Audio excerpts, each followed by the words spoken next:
As long as I'm President of the United States, Iran will never be allowed to have a nuclear weapon. Good morning.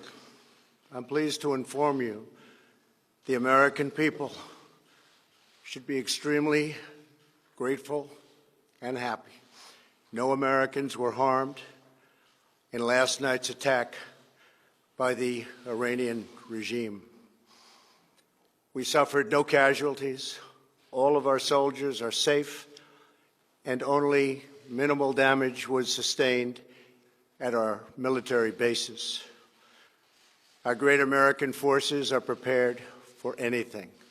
Iran appears to be standing down, which is a good thing for all parties concerned and a very good thing for the world.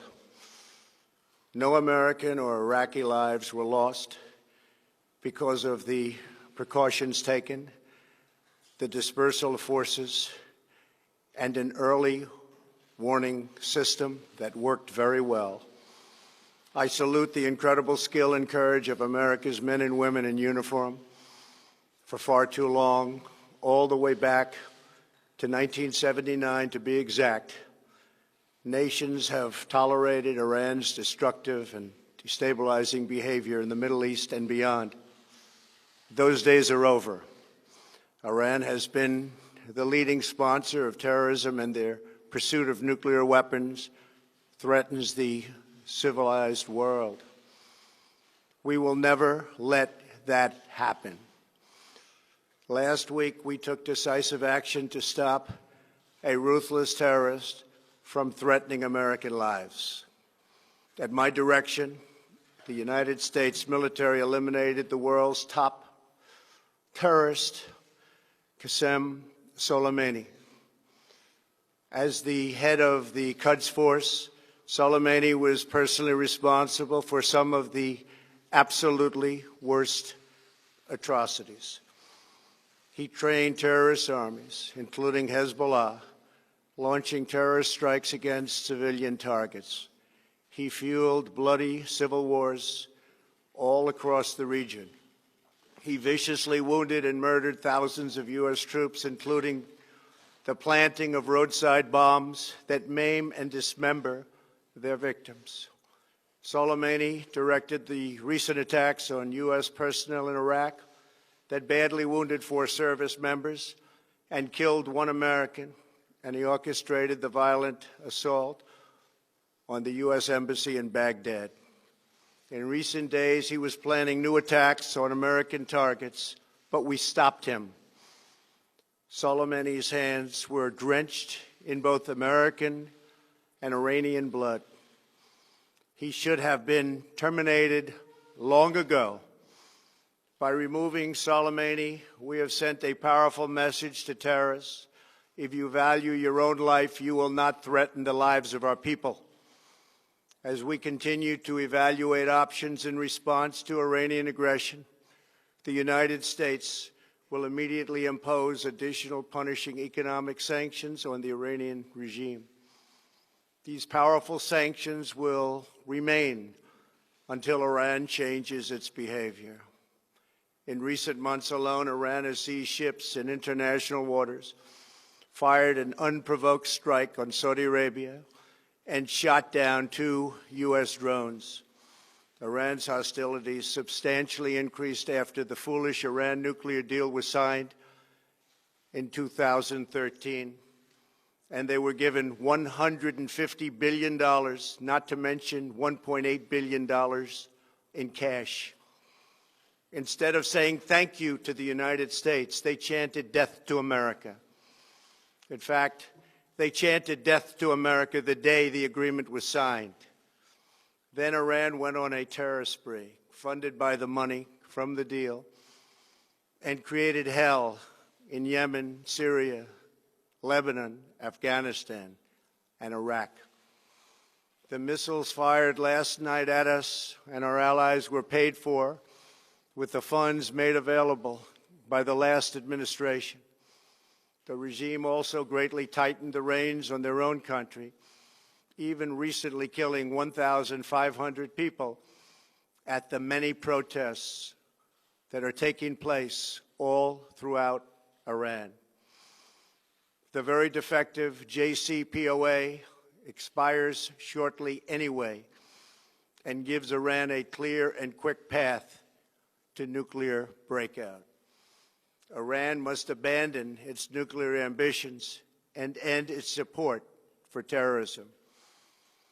The time has come for the United Kingdom, Germany, France, Russia, and China to recognize this reality. They must now break away from the remnants of the Iran deal, or JCPOA. And we must all work together toward making a deal with Iran that makes the world a safer and more peaceful place. We must also make a deal that allows Iran to thrive and prosper and take advantage of its enormous untapped potential. Iran can be a great country. Peace and stability cannot prevail in the Middle East as long as Iran continues to foment violence, unrest, hatred, and war. The civilized world must send a clear and unified message to the Iranian regime. Your campaign of terror, murder, mayhem will not be tolerated any longer. It will not be allowed to go forward. Today, I am going to ask NATO to become much more involved in the Middle East process. Over the last 3 years, under my leadership, our economy is stronger than ever before, and America has achieved energy independence. These historic accomplishments change our strategic priorities. These are accomplishments that nobody thought were possible. And options in the Middle East became available. We are now the #1 producer of oil and natural gas anywhere in the world. We are independent, and we do not need Middle East oil. The American military has been completely rebuilt under my administration at a cost of $2.5 trillion. U.S. armed forces are stronger than ever before. Our missiles are big, powerful, accurate, lethal, and fast. Under construction are many hypersonic missiles. The fact that we have this great military and equipment, however, does not mean we have to use it. We do not want to use it. American strength, both military and economic, is the best deterrent. 3 months ago, after destroying 100% of ISIS and its territorial caliphate, we killed the savage leader of ISIS, al-Baghdadi, who was responsible for so much death, including the mass beheadings of Christians, Muslims, and all who stood in his way. He was a monster. Al-Baghdadi was trying again to rebuild the ISIS caliphate and failed. Tens of thousands of ISIS fighters have been killed or captured during my administration. ISIS is a natural enemy of Iran. The destruction of ISIS is good for Iran, and we should work together on this and other shared priorities. Finally, to the people and leaders of Iran, we want you to have a future, and a great future, one that you deserve, one of prosperity at home and harmony with the nations of the world. The United States is ready to embrace peace with all who seek it. I want to thank you, and God bless America. Thank you very much. Thank you. Thank you. Mr. President, have all be well.